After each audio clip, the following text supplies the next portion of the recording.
YouTube, my name is Mesa Sean, and we are back here on Destiny 2 Forsaken.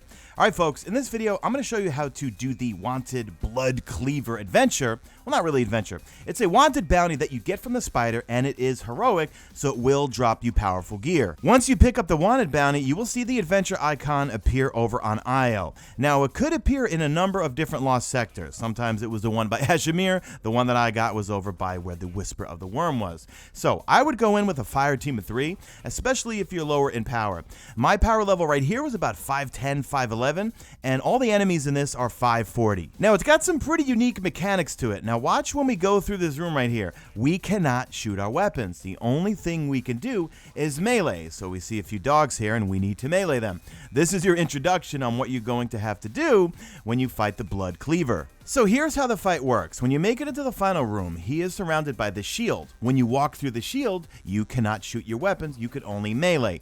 Right in the center is some sort of little machine right there that you need to melee over and over until it breaks open, and then it will say it requires a Scorpius core.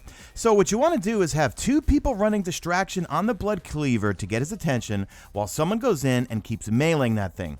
Once it's open and it requires the core, then a whole bunch of dogs and a whole bunch of turrets are going to spawn. Once you kill all the turrets and all the dogs, and there will be one yellow bar dog that is absolutely a nightmare. He will one bite you.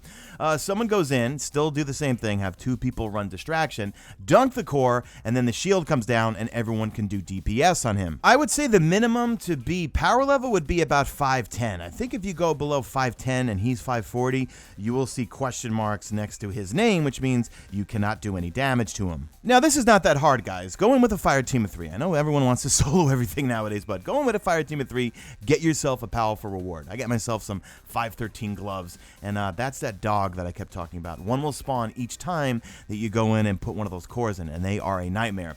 So if you found this video helpful, please leave me a like on the video. It certainly helps the channel. Leave me a hashtag made it to the end if you did make it to the end, and let me know what your power levels are in the comment section. How are you guys doing? I am still just working on my Warlock, trying to get him raid ready, which I will be streaming right here on YouTube. And speaking of streams, Saturday afternoon, I should be streaming live right here on YouTube, just exploring the Dreaming City. I finally unlocked it on my Warlock because I've been working nonstop. Yeah, the helmet from the Lost Sector doesn't give you anything, but I did get myself some 513 gloves, which I do infuse into my Ophidian aspect. And before I go, I forgot. I just tweeted Dylan, will the nerf to explosive payload get fixed in the next hotfix, or is it permanent? Thanks, guys. He said not permanent. Issue is under investigation. We'll provide more details when possible. Thank God, because my Manananan, well, Mananan, I call it Manananan, and Nameless Midnight are terrible right now. So hopefully the hotfix coming Tuesday will fix that. See you guys.